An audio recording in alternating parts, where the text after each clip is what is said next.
está aqui na região de fronteira, então a gente tende a pensar também muito próximo do contexto latino-americano mesmo, né?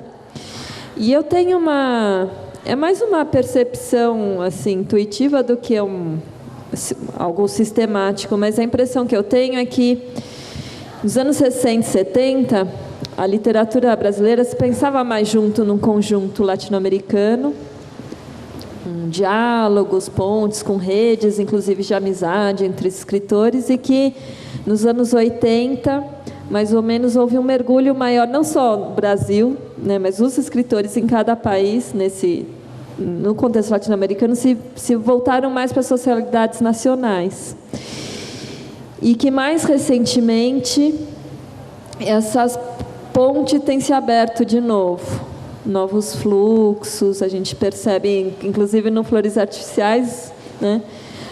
Eu não cheguei no finalzinho, mas até onde eu cheguei já tem 3 histórias, né? Passando uma no Uruguai, uma em Cuba e a outra da Argentina. Então, se você vê também, se você acha que não tem a ver isso, ou se você acha que tem essa aproximação, ou no seu caso, se é importante para você também. Eu não sei, assim, eu acho que essa coisa da latino-americanidade foi uma invenção bonita. Do mercado editorial também. Sim, com certeza, do mercado editorial. Bonita, ideologicamente até uma coisa sublime, mas que é uma mera invenção. Por que eu te digo isso? Veja bem, eu rodo festivais literários aqui na América Hispânica o tempo todo. E, assim, eu percebo nitidamente que existe, sim, por exemplo, o que há de comum entre um argentino e um mexicano? Pouca coisa, mas pelo menos existe a língua, tá? Não é um argentino, não é nada mais diferente do que um argentino e um mexicano, mas tem ali uma língua comum que acaba estabelecendo um certo diálogo, né? Agora, não há nada mais esquisito do que um brasileiro e qualquer um hondurenho com um cubano, não tem nada a ver, nada a ver. E eu digo nada a ver até pelo seguinte, quando tem, você pode fazer um levantamento sobre isso, 99% das antologias quando fala assim, o conto latino-americano, a literatura latino-americana, não tem o Brasil. Não tem o Brasil. Então, na verdade, não é hispano-americano. Então, assim, é a história da literatura hispano-americana, é o conto hispano-americano, é a literatura hispano-americana, não é a literatura latino-americana. Inclusive, porque se fosse, ainda teria um problema, porque teria que incluir o francês do Haiti e da Guiana, né? Teria que incluir... e ficaria um problema, inclusive, porque como é que fica a Guiana inglesa, por exemplo? Como é que fica o Suriname?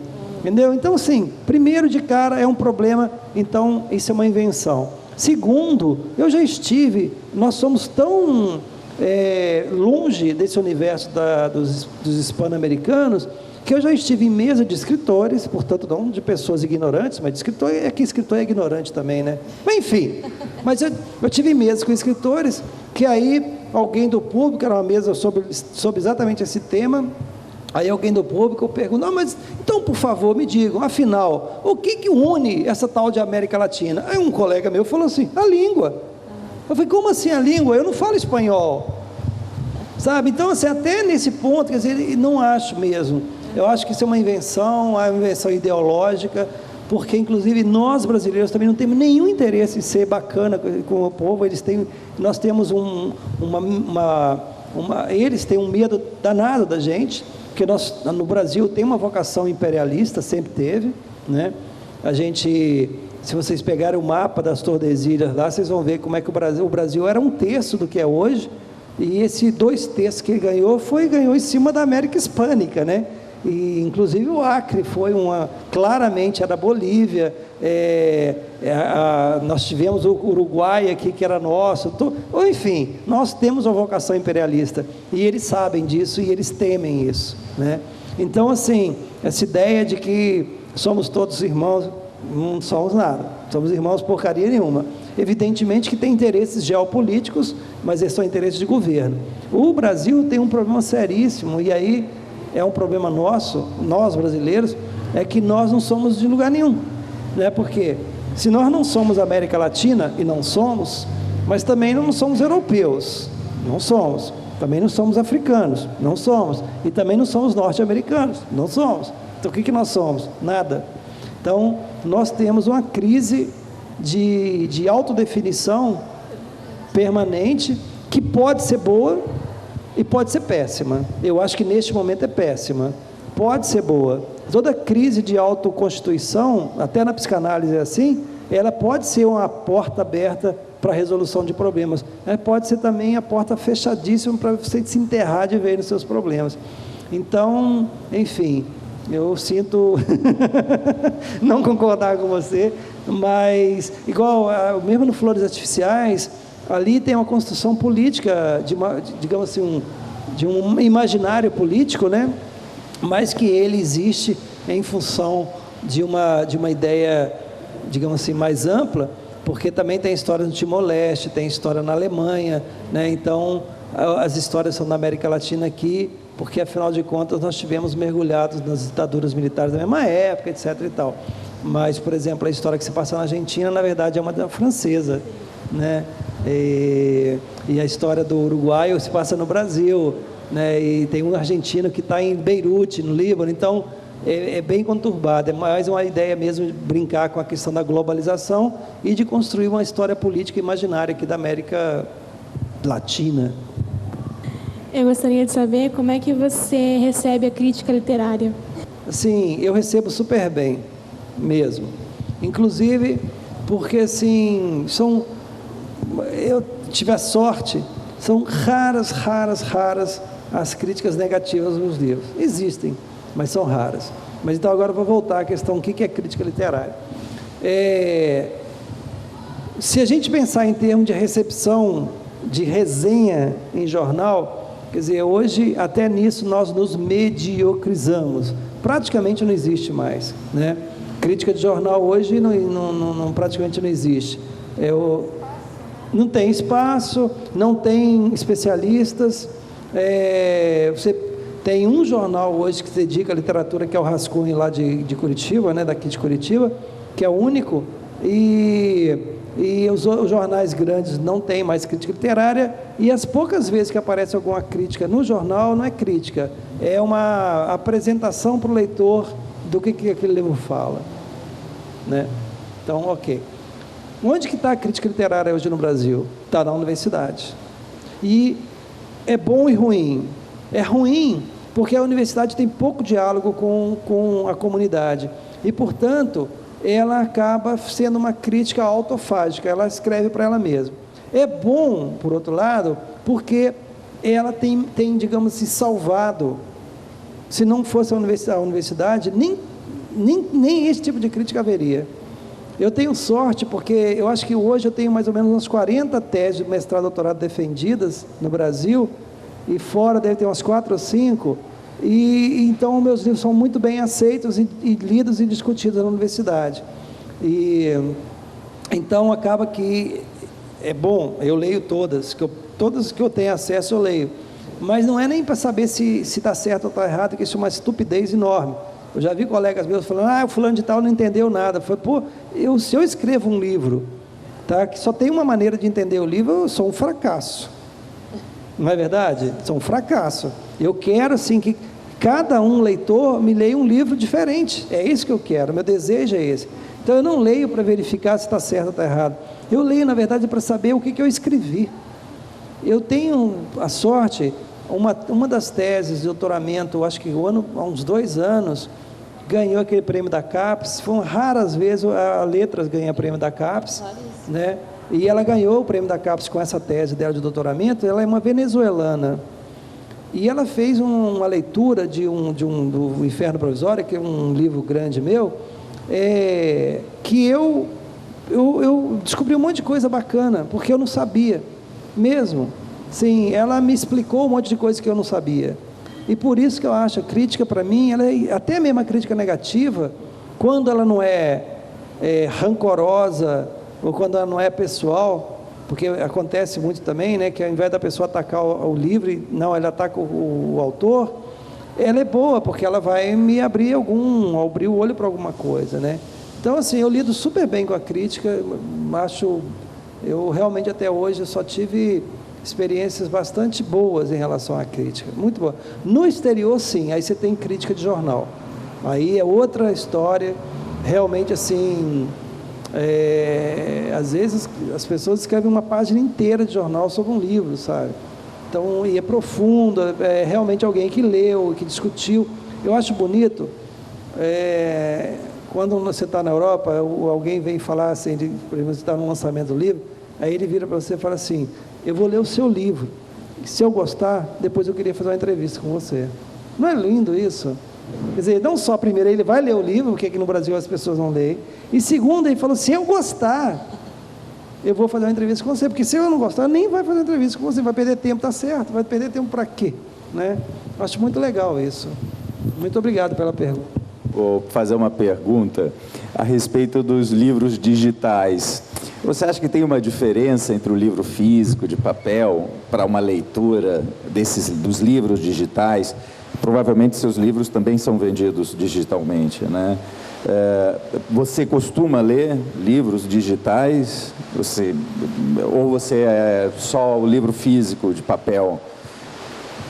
E se existe diferença do contato físico na aproximação da obra? Sempre tem uma coisa de discussão se é bom ou ruim, né? Eu não vejo nenhum problema, não, mesmo. Eu acho que toda forma de amor vale a pena, né? Não, toda forma de livro vale a pena.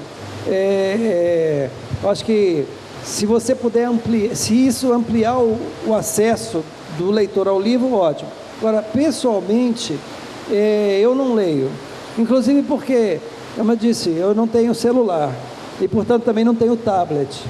E eu gosto do livro, eu gosto de pegar o livro, eu gosto de cheirar o livro, eu estabeleço uma relação muito estranha com o livro, que é o seguinte, eu tenho na minha biblioteca, eu creio, entre 2.500 e 3.000 exemplares, 3.000 livros.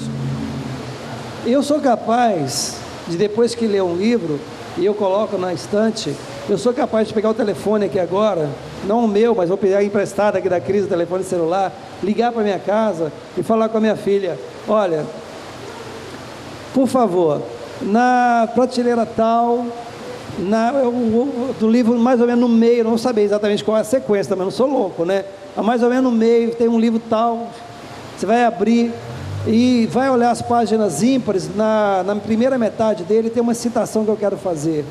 Eu sou capaz de fazer isso. Eu dificilmente faria isso com um livro digital. Veja bem, talvez até por incapacidade minha, não acho que seja dele, não. Talvez até por incapacidade minha. Eu me acostumei tanto com o livro, não consigo ler o livro assim. Não consigo. Você acha que o futuro, essas duas modalidades vão conviver ou poderá haver o desaparecimento do papel mesmo do livro? Eu não acho que um sobrepõe ao outro. Eu acho que a tecnologia do livro digital, ele é complementar ao livro físico. Não acho que são concorrentes. Até porque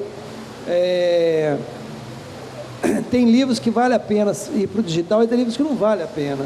Por exemplo, assim, eu vendo pouquíssimo livro digital. Eu vendo, mas é pouco. Eu vendo livro físico. Eu acredito que, por exemplo, o livro digital vai ser extremamente importante para livros de autoajuda. Por quê? O livro de autoajuda geralmente é aquele livro que você vai no aeroporto, numa livraria de rodoviária e tal, né? Você pega ali, compra, lê e acabou. Você não vai ler aquele livro de novo. Então ele é ótimo, você está no tablet, você lê o livro e é ótimo, acabou. Você vai ler o outro, por exemplo assim, como é que chama aquele lá, Quem Mexeu no Meu Queijo, né? Então você vai ler o Quem Mexeu no Meu Queijo uma vez. O segundo livro você vai assim, Quem Mexeu no Meu Queijo que estava aqui. O terceiro livro é Quem Mexeu no Queijo que estava em cima da geladeira. Ou seja, você não lê o mesmo livro mais, você vai estar sempre lendo outras coisas. Então, para esse tipo de livro, eu acho que provavelmente, com o tempo, ele vai se sobrepor ao livro físico e talvez até mate o livro físico. Mas para outros tipos de leitura, de literatura, não acredito. Eu acho que eles vão ser complementares e... não sei. É engraçado porque, assim, essa coisa do livro, essa coisa de tecnologia, que é muito comum no Brasil, porque nós somos muito americanizados, e a gente acha que isso é uma coisa universal. E não é, né? O livro digital, ou mesmo celular, não é uma coisa assim, na Europa, não é uma coisa assim tão presente como aqui, né? É engraçado. A coisa do livro ainda é muito importante. O livro físico, as pessoas compram livro e estão sempre lá no metrô lendo, ou no ônibus e tal. E é gente que não lê, curiosamente, nós no Brasil que não lemos, e a gente tem muito mais essa coisa com o livro digital, né? Mas eu não sei, como eu disse, isso é futurologia, sempre fadada a errar. Olha, eu estou com um microfone na mão, posso ir em frente? Então, mas o Humberto Eco, ele fala que o nosso século é o século do infarto, né? Pela velocidade, pela rapidez, pelo estresse, né? O seu trabalho no jornalismo, você acha que contribuiu de uma forma da síntese das histórias, dos pensamentos, dos personagens para a sua literatura? Há uma influência?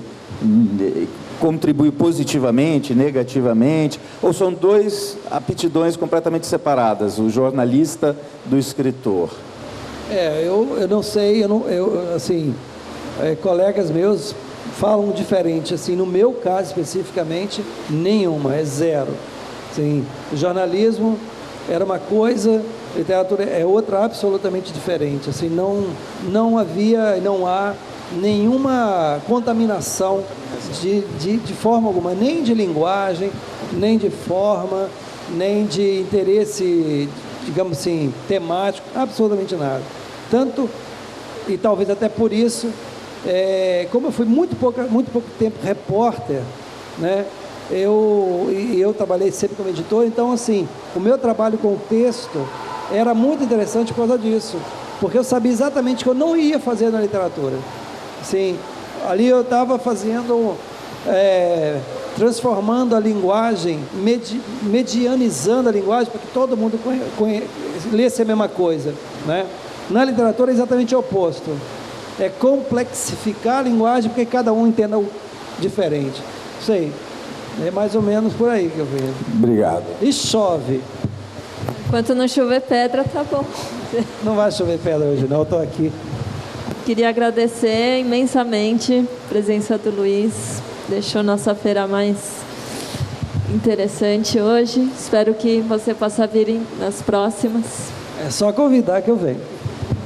Eu agradeço a vocês, muito obrigado. Eu estou debaixo de chuva aqui, conversando aqui. Muito obrigado.